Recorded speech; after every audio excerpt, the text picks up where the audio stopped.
What's up, guys? It's your boy Darskin, and today I want to talk about some stuff that I have been thinking about and other people have talked about and etc. blah blah blah about Grand Cross and what we're getting over the next couple of weeks, as well as some of the other informations that we have. Now, before we get into that, I know this isn't about Grand Cross, but if you guys play Epic 7, I play Epic 7, and I'm actually in my friend's guild.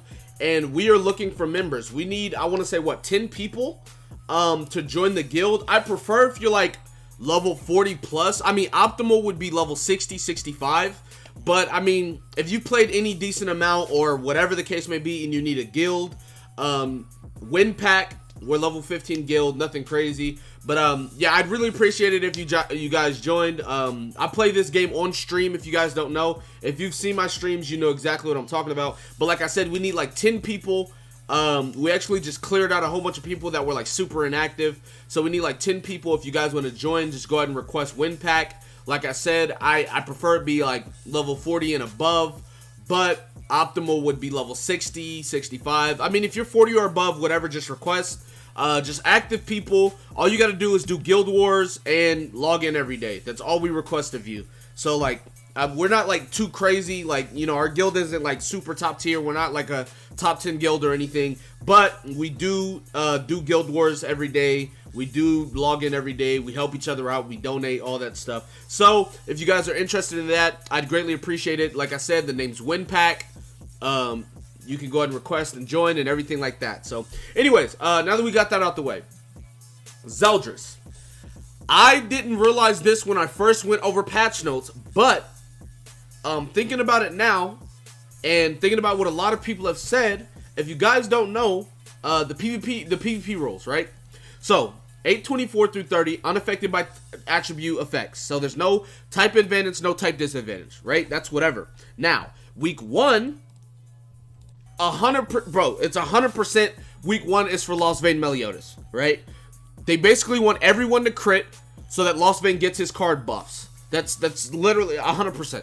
Because if you attack 5 times with one character, you're getting plus 100% crit chance, which everybody in the game's crit chance is around 50 already. So if you hit someone twice or you attack twice, you're basically going to have 90 plus crit chance no matter what. So there's that. Now, moving on to what was I about to say?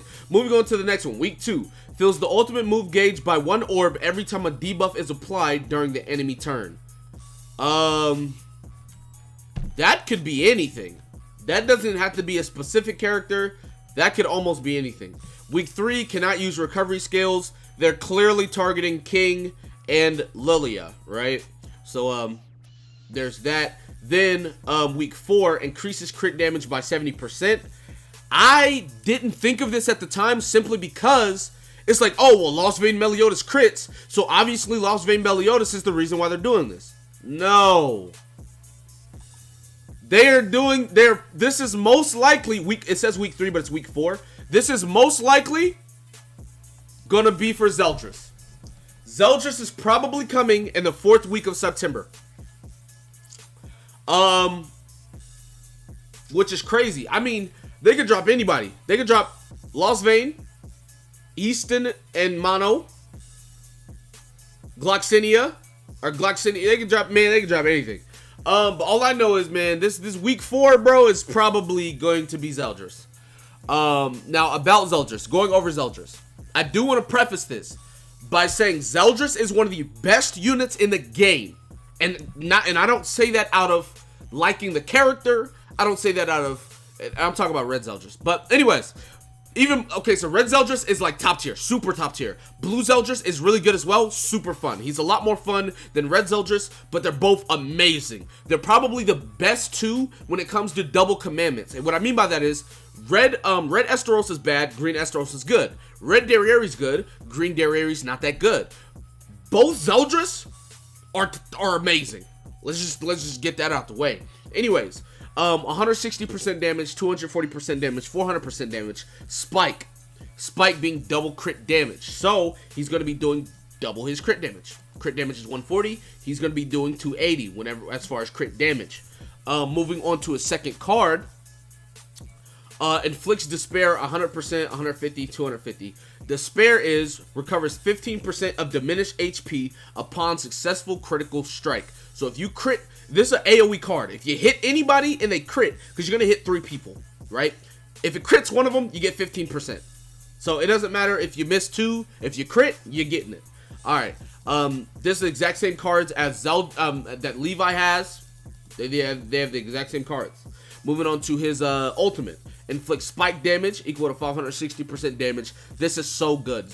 Levi does not have this. But the fact that this is spike, Zeldris, if he crits, you are dead.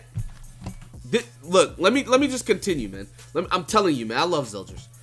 Increases crit damage by 30% when the hero's ultimate move gauge is depleted by 1.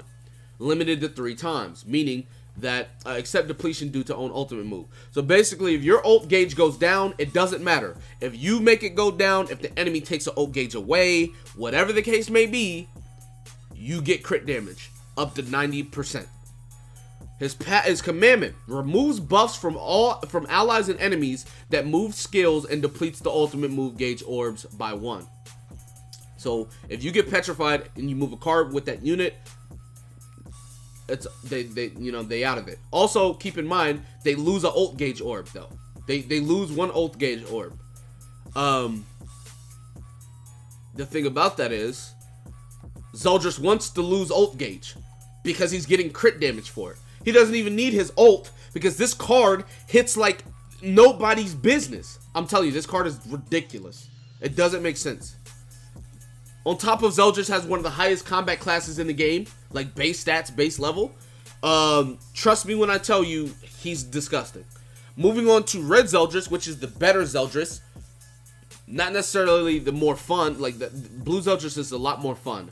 But anyways, this Zeldris, 120% to 1 enemy, depletes ultimate move gauge.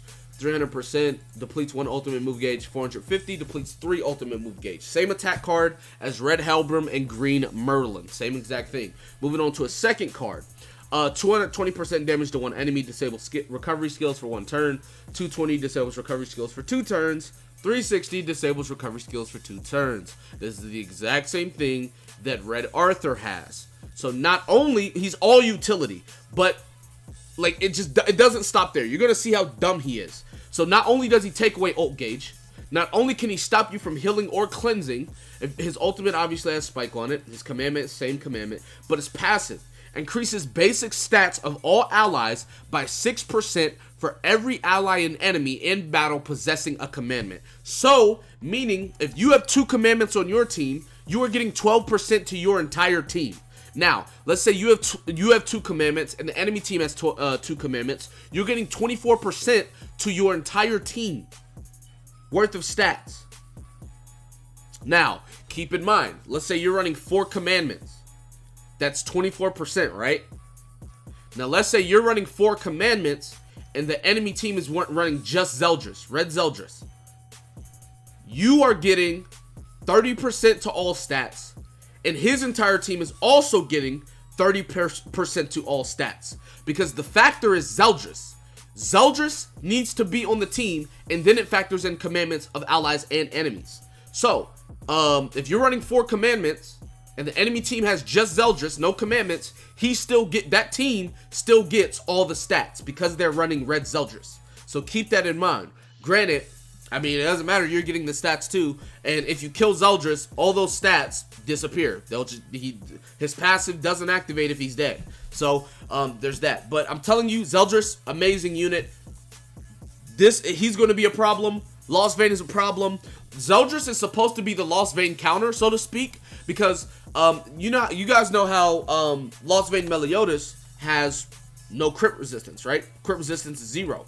Well, Zeldris this Zeldris is the one that came to the game before Red Zeldris. Red Zeldris on JP didn't come out for months. This Zeldris is a crit machine, meaning I'm about to crit you for a lot of damage. So they basically wanted Zeldris to come into the game and one-shot Lost Vein to kind of counter him, but he didn't really do that. And then people just started making crit teams with Lost Vein and Zeldris on the same team. People would run Lost Vein Zeldris with like maybe Gother and then like Death Pierce in the 4th slot. Like, it was just dumb. Like, people just, Apparently, Zeldris clearly wasn't a counter. Then Red Zeldris came along with Green Droll, and they kind of countered the Ult Rush team. But on Global, there's most likely going to be a double banner between the two. They're probably Red Zeldris, Blue Zeldris are going to have the double banner like everybody else has. So, yeah, we are going to be getting we should be getting Zeldris. It seems like it as far as this rule. So, I'm excited. But, anyways, that's going to be it for this video. Be sure to give it a like, subscribe to the channel if you're new. Comment down below. Tell me what you guys did in the comment section below. With that being said, I'll see you guys next time. Peace.